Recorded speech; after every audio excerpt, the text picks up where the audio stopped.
आवरत असताना एक पोस्टमन काका आले दारात. माझ्या एक पोस्टमन काका आले आणि मला एक पत्र देऊन गेले.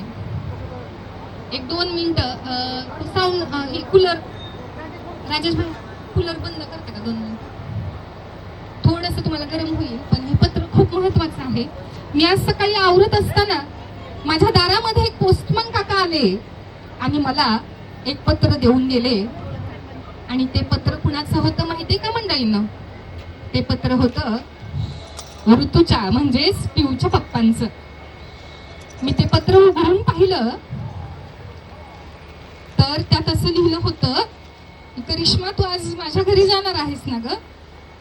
माझ्या पिऊला आणि सलूला म्हणजेच लाडूला मला काहीतरी बोलायचंय ग. प्लीज तू हे पत्र पोहोचवशील का त्यांना? मंडळी खरं सांगू का, मला काकांना नाही म्हणता आले नाही हो, आणि म्हणून मी हे पत्र घेऊन आले खास पिऊसाठी आणि लाडूसाठी. ऐका माझ्या प्रिय बाळांनो, कशा आहात तुम्ही? आज खूप दिवसांनी म्हणजे जवळपास 1 वर्षांनी तुमच्या बरोबर बोलण्याचा योग येतोय.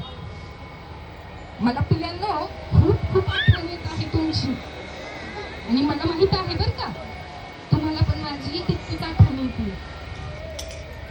पत्रास कारण की अचानक मी तुम्हाला सोडून गेलो आणि खूप गोष्टी बोलायच्या राहूनच गेल्या. बाळांनो, मला पूर्ण कल्पना आहे की माझ्या विना तुमचं जगणं अवघड होतंय, पण काय करणार ना, जो आवडे सर्वांना तोची आवडे देवाला. कदाचित देवाला मी जरा जास्तच आवडलो वाटतं. बाळांनो, मला माहित आहे की आई जरी दिव्याची ज्योत असली ना तरी ज्योतीचे चटके सहन करणारे वडील म्हणजेच दिवा हा बाप असतो.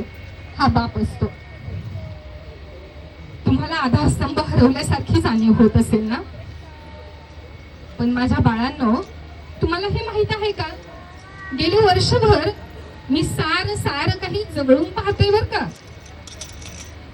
माझ्या लाडूच्या लग्नात मी नाही राहू शकलो, पण लाडू संसाराच्या वाटेवरचं पहिलं पाऊल तू टाकायला जात होतीस. माझ्या सलूला लाडूला खूप खूप सारे आशीर्वाद दिले बर का, आणि अजून पण माझे आशीर्वाद कायम तुमच्या पाठीशी आहेतच. बाळा, सुखाने संसार कर. माझी पिऊ, तू तर स्ट्रॉंग आहेस बेटा, माझा तर वाघ आहेस तू. तू लाडूच्या लग्नात तिच्या आणि तुझ्या आईच्या पाठीशी अगदी ठामपणे आणि स्ट्रॉंगपणे कशी उभी राहिलीस हे मी माझ्या डोळ्यांनी पाहत होतो. दुःख जपुनी इतरा जपणे, निर्मोही राहणे सर्व काळ. अशी माझी पिऊ माझ्या कुटुंबाला कवळसा दावी सूर्यासम. आता माझ्या आयुष्यातली महत्वाची व्यक्ती माझी स्वाती. मी तुझी माफी कशी मागू ग? माझ्याकडे शब्दच नाही. जीवनाच्या वाटेवर मी तुला असा हातावरती टाकून गेलो ग, सॉरी. पण मी तरी काय करू? आले देवाजीच्या मनात तिथे कोणाचे काही चालू नाही. खूप बोलायचं राहून गेलं तुझ्याशी. तू माझी कायम एक पत्नी, एक मैत्रीण, आदर्श आई आणि बहिणी राहिलीस. माझा संसार तू नेटकेपणाने पेललास आणि अजून पण तसाच पेलत आहेस. तुला देव खंबीर करो आणि इथून पुढं सगळी वादळे पेलण्याची ताकद तुला देव, एवढंच मी बोलू शकतो ग. माझे मिळून म्हणजेच राहुल, तू आहेस ना रे कायम तुझ्यासोबत. तुला पण दादाचं म्हणजेच तात्या मामाचं गेल्याचं दुःख आहेच रे, मला माहितीये की. पण तू पण स्वतःला सावध. माझ्या तिच्याकडे लक्ष दे बर का. तसंच पूर्ण दगडे कुटुंबाची पण काळजी घे. तुझ्यावर खूप मोठी जबाबदारी आहे बघ, ती तू पार पाडशीलच या बाबतीत मध्ये ती मात्र सुद्धा शंका नाही. आणि स्वाती, आता तू स्वतःला सावर. तू आली आहे ना वस्तीवरती राहायला, आबा आहेत तुझ्यावरती लक्ष द्यायला, राजा भाऊ आहेत, राजेश भाई आहे. वस्तीवरची सगळी आपली माणसं आहेत ग. कारखान्यातले ते दिवस नाही विसरू शकत मला माहितीये. कारखान्यातल्या त्या घराच्या त्या आठवणी हृदयाच्या कोपऱ्यात सामावून तू ठेवली राहिल्याच असशील तीच आठवणींची शिदोरी कायम तुला पुरी पडेल. पण आता या सुंदर वास्तूत माझा सहवास श्वास कायम तुझ्यासोबतच आहे आणि राहणार. स्वतःला एकटी कधी समजू नकोस.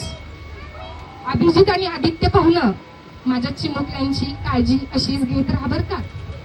श्रीला म्हणजेच माझ्या गुंडूरावला सुद्धा चांगली समज घालून चांगलं शिकवून चांगला मोठा करा आणि त्याची सुद्धा काळजी घ्या. आणि माझ्या चिमुकल्यांनो, मम्मीला तुमच्या रोज एक फोन करत जा आणि तिच्या सोबतीला सुद्धा अधून मधून भेटायला पण येत जा. मंडळी, तुम्हाला आणखी एक सांगायचे, माणसाचं आयुष्य खूप क्षणभंगूर झाले बरं का. आता इतका मोठा अजितदादा माणूसच बघा ना, इतका मोठा माणूस देवाच्या भेटीला इकडं आमच्याकडे यावंच लागलं की त्यांना. तुम्हाला सांगतो, आप्पा सुद्धा आले माझ्या भेटीला, दादानंतर भाऊ सुद्धा आले त्या दिवशीच भेटीला. आम्ही सगळेजण भेटलो बर का. आम्ही सगळेजण इथे छान आहोत, मजेत आहोत, गप्पा मारत आहोत. प्रत्येक माणसाला कधी ना कधी यायचंयच, पण ही वेळ कधी ना कधी जायचंय सोडून, हे मला माहित आहे. पण ही वेळ नव्हती हे मला पण कळतंय. मला अजून सुद्धा या गोतावळ्यामध्ये राहायचं होतं. शेवटी मंडळीनं तुम्हाला एवढंच सांगतो, जिवंतपणी उपेक्षा मृत्यूनंतर थाट असतो. याचं ज्वलंत उदाहरण म्हणजे भाद्रपदातील मातृपितृ पाठ असतो. धर्म परंपरेचा टिळा मिरवत मोकळेपणानं बघू नये. हयात नसताना देखावा करण्यापेक्षा असताना कर्तव्याला चुकू नये, असताना कर्तव्याला चुकू नये. चला, आता वेळ होतोय, आता मी निघतो. पुन्हा मधून अधून असाच संवाद साधत राहील बर का. माझ्या लाडक्या पिऊला, लाडूला आणि गुंडूरावला माझा गोड गोड पापा. तुमचाच पप्पा चंद्रशेखर उर्फ सुनील काका. काळाचा महिमा काळच जाणे, कठीण तुमचे अचानक जाणे. तुमच्या स्मृती कायम स्मरणात राहतील आणि हीच तुमच्यासाठी आमची श्रद्धांजली ठरेल. हीच तुमच्यासाठी आमची श्रद्धांजली ठरेल. धन्यवाद करिश्मा.